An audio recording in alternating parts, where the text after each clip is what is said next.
नमस्कार, मैं दीपक और आप देख रहे हैं डीएस के टॉक्स। एक पिक्चर आने वाली है मैडी उर्फ माधवन की। पिक्चर का नाम है रॉकेटरी और इसका ट्रेलर मैंने देखा, इसके बारे में मैं बात कर आया हूं। ये फिल्म का ट्रेलर कहीं ना कहीं बॉलीवुड वालों को एक सबक देता है कि भाई कुछ सीखो, क्योंकि बॉलीवुड में बायोपिक बनती या तो स्पोर्ट्स पर्सन के ऊपर या किसी डॉन के ऊपर, और अब तो तवायफों के ऊपर भी गंगूबाई काठियावाड़ी नाम से बायोपिक्स बनने लग गई हैं।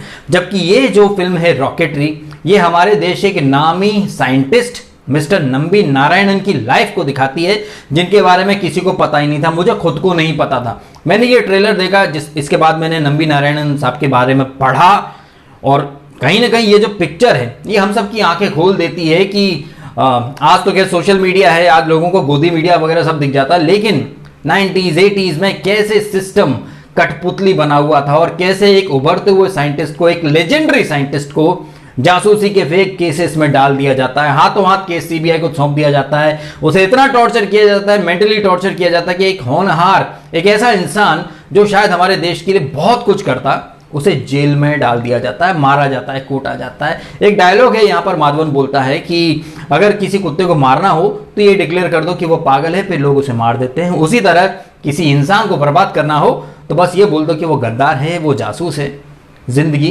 बर्बाद उस इंसान के अचीवमेंट साइड में रह जाते हैं, लोग उसका जीना मुश्किल कर देते हैं। हालांकि सुप्रीम कोर्ट से क्लीन चिट पा जाते हैं मिस्टर नंबी नारायणन, और यही नहीं, वर्तमान सरकार यानी मोदी सरकार उन्हें 2019 में पद्मश्री से सम्मानित करती है। मतलब अपनी जिंदगी के तकरीबन 20 से 25 साल इन्होंने जो बर्दाश्त किया, जो झेला, उसके बाद उन्हें पद्म अवार्ड मिलना ये साबित करता है कि इनके साथ उस समय की सरकार ने या तो साजिश के तहत गलत हरकतें की, या कुछ तो शायद ये लोग या किसी और का भला ये लोग करना चाहते थे, जिस वजह से मिस्टर नंबी नारायण को जेल में डाल दिया गया जासूसी के गलत इल्जाम में। जबकि वो इतना एडवांस्ड सोच रखते थे, अगर मिस्टर नंबी नारायणन को मौका मिलता तो शायद हमारा देश स्पेस की दुनिया में, सैटेलाइट्स की दुनिया में वो मुकाम हासिल कर लेता जो शायद उस समय अमेरिका, रशिया या चाइना फॉर एग्जाम्पल कर चुके थे, या फिर जिन्होंने किया, शायद हमारा देश उनसे पहले वो मुकाम हासिल कर लेता। लिक्विड इंजन और अलग अलग तरह की टेक्नोलॉजी पर मिस्टर नंबी नारायणन काम कर रहे थे, लेकिन क्या पता इसरो में ही कुछ लोग उनसे चिढ़ते हो,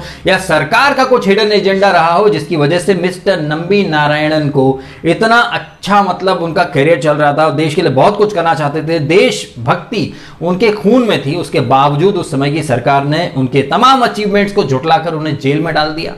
बताइए, एक ऐसी स्टोरी जिसके बारे में हमें किसी को नहीं पता है। यहाँ डॉन के ऊपर, तवायफों के ऊपर फिल्में बनती हैं, लेकिन ये एक ऐसी स्टोरी जिसके ऊपर कई साल पहले फिल्म बन जानी चाहिए थी, लेकिन थैंक्स टू माधवन हमें ये स्टोरी पता चल रही है। फिल्म को लिखा भी माधवन ने है, डायरेक्ट भी माधवन ने किया है और एक्टिंग भी माधवन ने की है। और जो लुक है, मैंने अभी कुछ दिन पहले एक म्यूजिक वीडियो का रिव्यू किया था, रुबीना दिलैक के फैन ने आकर बोला कि भाई वो असिस्टेंट डायरेक्टर है, मेहनत क्या होती है ना, वो इस पिक्चर में देख लो या फिर ठलाईवी के ट्रेलर को देख लो।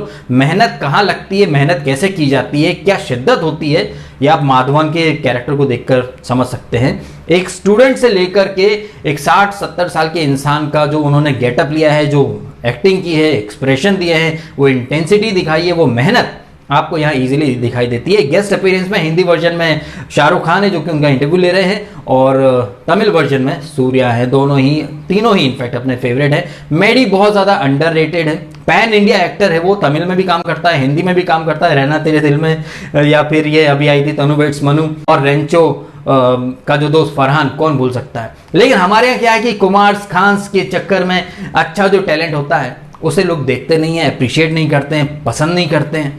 तो ये जो एक फॉल्स नैरेटिव बना दिया गया है ना कुछ मीडिया लोगों के द्वारा, पीआर एजेंसीज के द्वारा, कि इंडिया में सिर्फ खान्स एंड कुमार ही और कपूर ही पैन इंडिया एक्टर्स हैं, ये भ्रम तोड़ता है माधवन। अभी कुछ टाइम पहले इनकी वेब सीरीज आई थी ब्रीथ के नाम से, अमेजोन पर, काबिले तारीफ काम किया। फिर तमिल में विक्रम वेदा में टू गुड काम किया। मैंने विक्रम वेदा कम से कम 2 से 3 बार देखी, मैं बहुत पसंद करता हूँ मेडी के काम को। और यहाँ पर वो हिंदी में भी आ रहे हैं, तमिल में भी आ रहे हैं, इंग्लिश में भी ये फिल्म है। ये फिल्म जब आएगी तब हमें पता चलेगा अंदर की और सारी बातें। और ये जो सब्जेक्ट है, इस पर फिल्म बनाने से हो सकता है बहुत सारे लोग डरते हों, क्योंकि ये फिल्म शायद अबुल कलाम साहब की लाइफ को भी टच करेगी। उस समय की सरकार ने साजिश के तहत कुछ किया या क्या नहीं किया, क्योंकि कांग्रेस की सरकार थी उस समय। हाथों हाथ केस सीबीआई को दिया जाता है, बाद में सीबीआई से क्लीन चिट मिलती, फिर सुप्रीम कोर्ट से मिलती। तो सरकार की ऐसी क्या मजबूरी थी, या सरकार को किसने मजबूर किया कि नारायणन साहब को जेल में डाल दे जासूसी के फेक केस में।